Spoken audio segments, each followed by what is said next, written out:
High everyone English pro च्यानलमा तपाईँलाई स्वागत छ। आजको भिडियोमा तपाईँ यदि बेसिक लेभलबाट अङ्ग्रेजी बोल्न चाहनुहुन्छ भने तपाईँको लागि यो भिडियो एकदमै महत्त्वपूर्ण छ, किनकि यो भिडियोमा हामीले जान्नेछौँ अङ्ग्रेजीमा सेन्टेन्स बनाउनको लागि। तपाईँ हामी हरेक दिन जुन कुराकानी गर्दा आफ्नो घरमा होइन वा कसैसँग केही भन्दाखेरि चाहिँ बोल्ने त्यस्ता सेन्टेन्सहरूलाई आज हामी बनाउन जान्नेछौँ। सो अङ्ग्रेजीमा सेन्टेन्स बनाउनको लागि हामीलाई सब्जेक्ट चाहिन्छ, वर्ब चाहिन्छ अनि अब्जेक्ट चाहिन्छ होइन। Subject plus verb plus object के हो त यो सेन्टेन्स स्ट्रक्चर हो, सिम्पल सेन्टेन्स। सो आजको भिडियोमा तपाईँले सब्जेक्टको बारेमा जान्नुहुनेछ र वर्बको बारेमा जान्नुहुनेछ र त्यसको कम्बिनेसनबाट चाहिँ हामीले सेन्टेन्स बनाउँछौँ। सो हामीलाई के चाहिन्छ त सुरुमा र कुन सब्जेक्टसँग चाहिँ हामीले कुन वर्बको प्रयोग गर्छौँ त त्यो पनि तपाईँले जान्नु पर्यो। ओके, सो भिडियोलाई अन्तिमसम्म हेर्नुहोला, मन पर्यो भने लाइक अनि सेयर पनि गर्नुहोला। ओके, सुरु गरौँ है त। सो पहिलो छ म भनेको अङ्ग्रेजीमा आई हुन्छ होइन। म भनेको के हुन्छ त आई हुन्छ। सो अब तपाईँले म हो म छु भन्नको लागि चाहिँ तपाईँले हो र छुको हुँ छु हो भन्नको लागि चाहिँ के प्रयोग गर्ने त वर्ब के हो त एम। एमको प्रयोग टेन्सको सेन्टेन्समा पनि एज अ हेल्पिङ भर्बको रूपमा प्रयोग हुन्छ र यसको मेन भर्बको रूपमा पनि प्रयोग हुन्छ।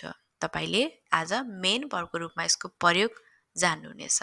तपाईँले म हो र म छु मात्रै भन्नको लागि म यस्तो गर्दैछु भनेर चाहिँ नभएर म हुँ वा छु भन्नको लागि चाहिँ होइन आई एमको प्रयोग हुन्छ। म हुँ छु सेन्टेन्स स्ट्रक्चर सुरुमा चाहिँ हामीले के प्रयोग गर्ने त कसरी भने त आई एमबाट स्टार्ट गर्ने। जस्तो तपाईँले चाहिँ सेन्टेन्स स्ट्रक्चर बनाउँदाखेरि चाहिँ नेपाली सेन्टेन्सको लागि चाहिँ हामीले सुरु के हुन्छ subject plus object plus verb हुन्छ। तर अङ्ग्रेजी सेन्टेन्स बनाउँदाखेरि चाहिँ सब्जेक्ट आउँछ पहिला, त्यसपछि वर्ब आउँछ, त्यसपछि बल्ल के हुन्छ त अब्जेक्ट हुन्छ। तपाईँले यो स्ट्रक्चर चाहिँ ख्याल गर्नु पर्यो, बुझ्नु पर्यो। नेपाली सेन्टेन्समा के हुन्छ त सब्जेक्ट पछि अब्जेक्ट अनि वर्ब आउँछ, तर अङ्ग्रेजी सेन्टेन्समा चाहिँ सब्जेक्ट वर्ब र अब्जेक्ट आउँछ। ओके, जस्तो इक्जाम्पल हेरौँ, म मूर्ख हुँ भन्ने भयो इक्जाम्पल, राइट। म मूर्ख हुँ। सो म मूर्ख हुँ यसमा सब्जेक्ट के हो त म हो, मूर्ख के हो त अब्जेक्ट हो, हुँ के हो त वर्ब हो होइन। म मूर्ख हुँ के हो त subject plus object plus verb. Nepali सेन्टेन्समा तपाईँले हेर्दाखेरि चाहिँ अब यही वाक्यले तपाईँले अङ्ग्रेजी बनाउनु पर्यो। आई एम स्टुपिड, मूर्ख हुँ म बेवकुफ हुँ होइन। I am stupid, I subject त्यसपछि के आयो त वर्ब आयो, एम आयो, त्यसपछि अब्जेक्ट के हो त stupid. Okay, so I am stupid. So तपाईँले म हो म छु भन्दाखेरि चाहिँ आई एम अनि अब्जेक्ट तपाईँ के हो त त्यो वर्ड राख्नु पर्यो। नाउन हुनसक्छ, एड्जेक्टिभ हुनसक्छ, एडभर्ब हुनसक्छ होइन, के हुनसक्छ त त्यो तपाईँले चाहिँ राख्नु पर्यो, त्यो तपाईँले जान्नु पर्यो। जस्तो स्टुपिड भनेको मूर्ख, अपसेट भनेको दुखी उदास होइन, सिक भनेको बिरामी, हेल्पलेस भनेको असहाय, यी के हुन् त अब्जेक्टहरू हुन्। ओके, म मूर्ख हुँ आई एम स्टुपिड, म दुखी छु आई एम अपसेट, म बिरामी छु आई एम सिक, म असहाय छु आई एम हेल्पलेस, म गरिब छु आई एम पुवर, म विद्यार्थी हो आई एम अ स्टुडेन्ट, म टिचर हो आई एम अ टिचर, म इन्जिनियर हो आई एम एन इन्जिनियर, म किसान हो आई एम अ फार्मर, म गृहिणी हो आई एम अ हाउसवाइफ होइन। तपाईँ के हो वा छु भन्नु, म ठिक छु आई एम फाइन, म ब्युटिफुल छु आई एम ब्युटिफुल, म आई एम ह्यान्डसम होइन। तपाईँ के हो त म हुँ वा छु। नेपालीमा तपाईँ लास्टमा हुँ र छु हुन्छ भने तपाईँले आई एम अनि के हो त्यो तपाईँले चाहिँ राख्नु पर्यो। सुरुमा के आउँछ त आई एम आउँछ, अब टिचर होइन। अनि थुप्रै तपाईँले चाहिँ यसरी सेन्टेन्स बनाउन सक्नुहुन्छ। म ठिक छु आई एम फाइन होइन, यसरी चाहिँ तपाईँले के त सेन्टेन्स बनाउने। ओके, सो अर्को छ, अब अर्को सब्जेक्ट लिएर आउँ हामीले हि भनेको ऊ, यो के हो त थर्ड पर्सन सिङ्गुलर नाउन हो। ओके, हि भनेको ऊ, जुन चाहिँ हामी कुनै मेलको लागि प्रयोग गर्छौँ। यसको पनि तपाईँले स्ट्रक्चर जान्नु पर्यो, अरू सेम नै हो। ओके, जस्तो हिसँग फेरि के परेको हुन्छ त भर्ब इजको परेको हुन्छ, बी भर्ब, जसलाई इजेमार वाजोर होइन, यी के हुन्छ बी भर्ब हुन्। सो हिसँग चाहिँ इजको परेको हुन्छ, तपाईँले यो पनि ख्याल गर्नु पर्यो। आईसँग एमको परेको हुन्छ, हिसँग चाहिँ इजको परेको हुन्छ। इजको अर्थ के हुन्छ त छ, हो भन्ने अर्थ लाग्छ। ऊ हो, ऊ छ, नेपाली भन्दा चाहिँ ऊ डाक्टर हो, ऊ बिरामी छ बोल्छौँ नि होइन। अब अङ्ग्रेजीमा तपाईँले वाक्य कसरी स्टार्ट गर्ने त, हि पछि इज लगाउने, हि इज। अब हि इज, ऊ साहसी छ, हि इज ब्रेभ। ब्रेभ भनेको के हो त साहसी, बहादुर होइन। ब्रेभ भनेको बहादुर वा साहसी, हि इज ब्रेभ। ऊ मेरो साथी हो, हि इज माई फ्रेन्ड। हिसँग इज ल्यायो, यसमा अब्जेक्ट के हो त मेरो साथी हो, so my friend, he is my friend. ऊ उदास छ, हि इज स्याड। ऊ गरिब छ, हि इज पुवर। ऊ के छ वा के हो बताउनको लागि पनि हामीले हि इजको प्रयोग गर्छौँ। अब ऊ के हो त टिचर हो भने he is a teacher, he is a doctor, he is a businessman होइन। हि इज रिच, ऊ धनी छ, हि इज ह्यान्डसम, ऊ एकदमै के त सुन्दर छ। हि इज, अब तपाईँ के भन्न सक्नुहुन्छ त, he is happy, he is sad होइन।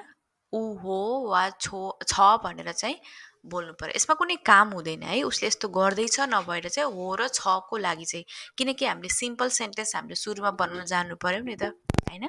टेन्सको सेन्टेन्स जान्नुभन्दा पहिला हामीले के त सिम्पल सेन्टेन्स बनाउन जान्नु पर्यो।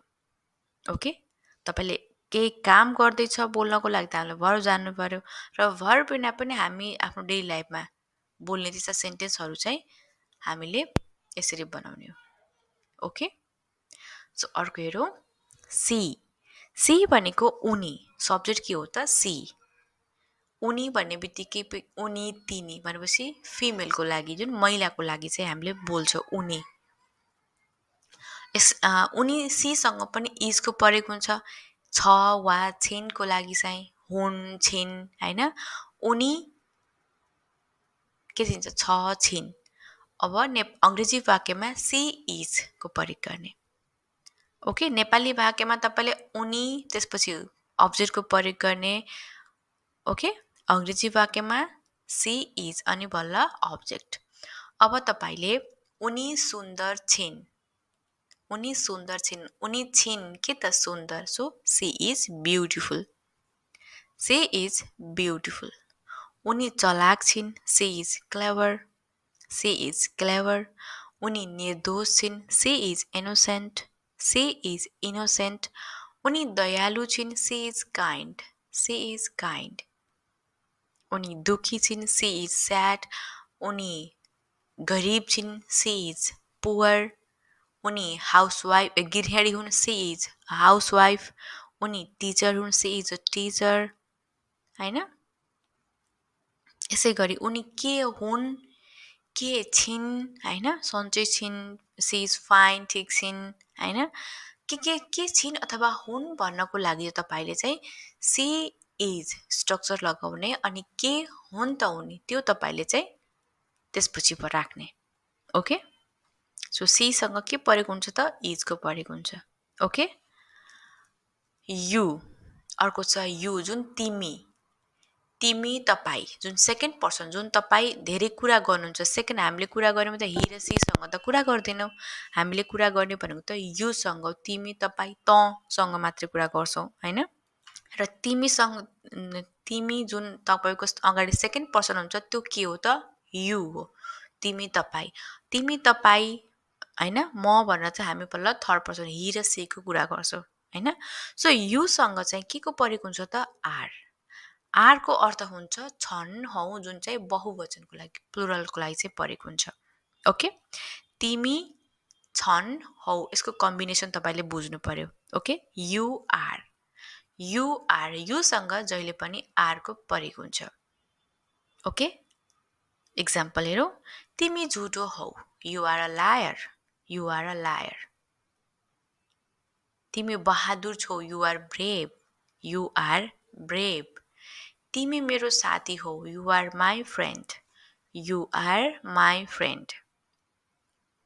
तिमी इमान्दार केटा हौ, you are an honest boy, you are an honest boy. Okay, you are fine, you are great, होइन? You are a teacher, you are a artist. अब ऊ के तिमी के हौ, छौ, छन् भन्नु पर्दाखेरि चाहिँ ओके, तपाईँले चाहिँ युआर प्रयोग गर्नु पर्यो, युसँग जहिले पनि आरको। अर्को छ वी, हामी भन्न पनि कुरा गर्छौँ। वी भनेको हामी, हामी, वीसँग पनि आरको परेको हुन्छ, किनकि धेरै हुन्छ नि त। वी भनेको त हामी, बहुवचनको लागि चाहिँ। तपाईँ पनि हुनुहुन्छ सँगै, तपाईँसँगै अरू पनि तपाईँको टिम छ भने चाहिँ वीको प्रयोग गर्छौँ, हामी भनेर। सो आरको अर्थ यसमा के हुन्छ त, हौ छौ भन्ने हुन्छ। सो यसको के हुन्छ त, वी आर, हामी हौ, हामी छौ। जो नेपालीको खाली ठाउँ छ त्यसमा तपाईँले भर्नु पर्यो कि के हौ त। हामी बेरोजगार छौँ, we are unemployed, we are unemployed. हामी साथी हौँ, we are friends, we are friends. हामी बजारमा छौँ, we are in the market, we are in the market. हामी बाटोमा छौँ, we are on the way, we are on the way. Okay, we are fine, we are happy, we are teachers, we are doctors.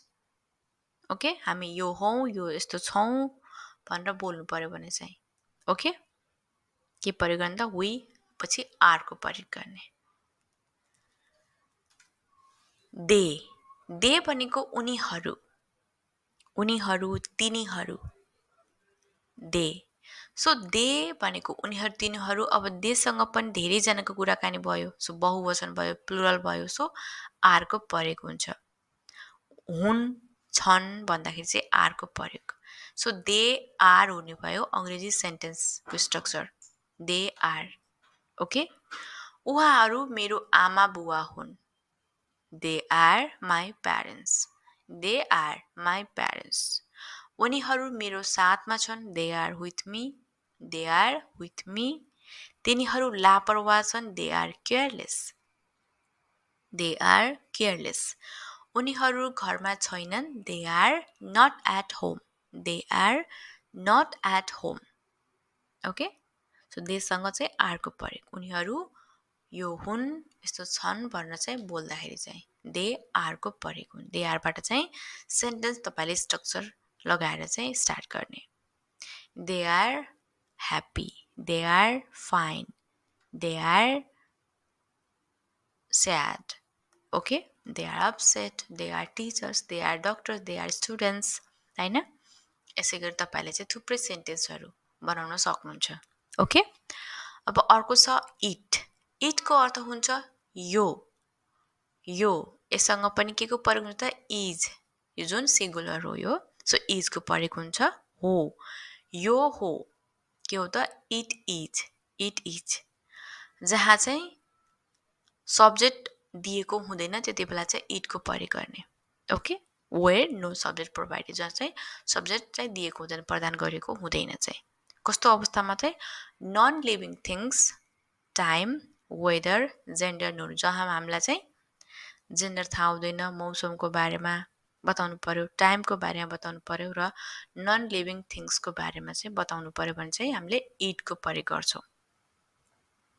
यो टुटेको छ, it is broken, it is broken. अब मेरो पालो हो, इट इज माई टर्न। अब तिम्रो पालो हो, it is your turn. Okay, it is his turn, it is her turn, उसको उनको भन्नु पर्यो भने चाहिँ यो मेरो गल्ती होइन, it is not my mistake, it is not my mistake. यो मेरो गल्ती होइन, it is not my fault, यो मेरो दोष होइन, होइन? साँझको 5 बजेको छ, it is 5 PM, it is 5 PM। समय बताउनु पर्यो भने पनि के प्रयोग गर्ने त, सब्जेक्ट इटको प्रयोग गर्ने। इटसँग जहिले पनि इजको प्रयोग हुन्छ। Okay, it is 5 PM, 6 PM, 7 PM, होइन? यसै गरी तपाईँले चाहिँ बनाउन सक्नुहुन्छ इटको प्रयोग लगाएर। ओके, र केही त्यस्ता हामीले एकमुष्ट उदाहरणहरू हेरौँ है त। दे आर माई नेबर्स, तिनीहरू मेरा छिमेकी हुन्। दे आर माई नेबर्स, ऊ मेरो गाउँको हो। He is from my village, he is from my village. यो राम्रो योजना होइन। It is not a good plan, it is not a good plan. हामी आफन्त हौँ। We are relatives, we are relatives. हामी घरमा छैनौँ। We are not at home, we are not at home.